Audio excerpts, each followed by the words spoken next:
Ward number 11 मधून लढत आहे आणि आमची निशाणी आहे ती काँग्रेस।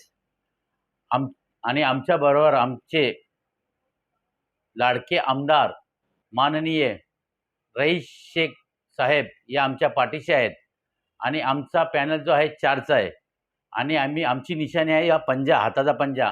आणि हा आमचे लाडके आमदारांनी काँग्रेस स्वीकारण्याचं कारण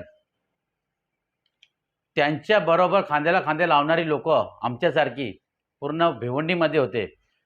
तर आम्हाला तिकीट न दिल्यामुळं आमदारांनी हसीमबाईंना पण सांगितलं की माझ्याबरोबर जी लोक आहेत तुम्ही त्याला तिकीट न दिल्यामुळं देणार नसतील तर मी माझा पक्ष अलगमधून जाणार, असं आमदारांचं म्हणणं होतं।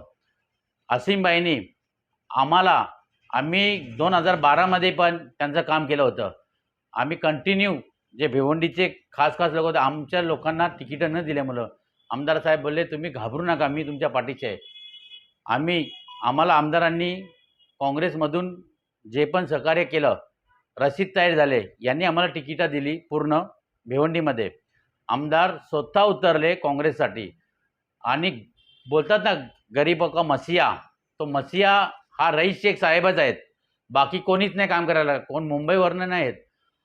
आणि विधानसभेमध्ये भिवंडीचं नाव कधीच उज्ज्वल नाही झाला, पण आमच्या मनातले आमदार आम्ही ज्यांना निवडून दिलं आम्हाला असं वाटतं की आम्ही काहीतरी माणसाला म्हणजे आमदारांना निवडून दिलं तर आमची कामं होतात। जसं डम्पिंग ग्राउंड आहे, बस स्टॉप आता बनवून घेतला 100 इलेक्ट्रिकचं, तुमचं शांतीनगरचं रोड, त्याच्यानंतर भादोडला जाणारा रोड, म्हणजे संपूर्ण भिवंडीमध्ये कामच काम दिसत। तो खाली एकच माणूस आहे रईस शेख साहेब, याच्या व्यतिरिक्त कोणाचं काम दिसतच नाही।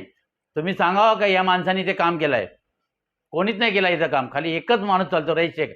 आणि ही पूर्ण जनता गरीब असो या श्रीमंत असो या कोणी असो, हिंदू असो या मुस्लिम असो, शिक्षक आहे, सर्व त्यांच्या बरोबर आहेत।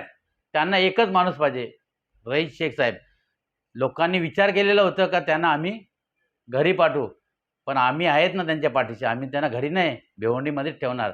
कारण की आमची भिवंडी जी आहे मागे पडलेली ती आता कुठेतरी वरती आलेली आहे। मगून आपला जो किमती वोट आहे तो काँग्रेसलाच द्या, कारण की काही वर्षामध्ये नगरसेवक जे झाले त्यांनी माझ्या वार्डातला जो नगरसेवक आहे त्यांनी आमच्या नागाव, गायत्री नगर, वकील कंपाऊंड, माया कंपाऊंड, दत्त मंदिर चाराण्याचं काम नाही केलं। आज पण लोक पाण्यासाठी मरमर मरतात, लोक 40 रुपयांनी विकत येतात पाणी। मग तुम्ही काय केलं? घरी बसून पैसे कमवले का? अजून काय केलं नाही? खाली कारखाने बांधले तिकडे। तुम्ही लोकांना काय दिलं? पाणी दिलं, गटर दिलं, काय दिले? आज लोक बाथरूम नव्हतं तर बाथरूम दुसरीकडे जायचे बाथरूमला, शौचालयासाठी। पण साहेबांना मी विनंती करून तिथे बाथरूम, गटर ही मी स्वतः 3 करोडची कामं आता केल्यात नगरसेवक नसताना। पण पुढे जर का आम्हाला निवडून दिलं आमच्या पॅनलला 4च्या, तर आम्ही विकासाचं काम घेऊ। आम्ही विकासाची माणसं आहेत, विकास करणार म्हणजे करणार। आम्ही लोकांना बोलतो आम्ही विकास करणारच आहेत। पण तुम्ही काही लोक येणार आता तुम्हाला पैशाची लालच दाखवणार की घ्या, माफ करा, आता पुढे काम करू। पण मी तुम्हाला छाती ठोकपणे सांगतो की ते पुढे पण काम करणार नाही, कारण की काम करणारा माणूस आमच्याकडे आहे। साहेब आमच्या पाठीशी आहेत आणि तुम्ही विचार करून काँग्रेसला मतदान करा, कारण की काँग्रेस पक्ष हा राष्ट्रीय काँग्रेस पक्ष हा काँग्रेसचा चांगला आहे। राहुल गांधी त्यांच्या बरोबर आहेत, सोनिया गांधी आहेत, प्रियंका गांधी आहेत, यांचा पूर्ण त्यांना सपोर्ट आहे। तुम्हाला जे काय करायचं आहे तुम्ही करा।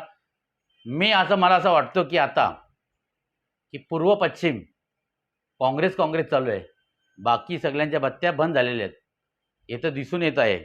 मगून तुमचं किमती वोट हा काँग्रेसला जाऊ द्या, पूर्व पश्चिम जिकडे पण असेल तिकडे। ही माझी संपूर्ण जनतेला विनंती आहे।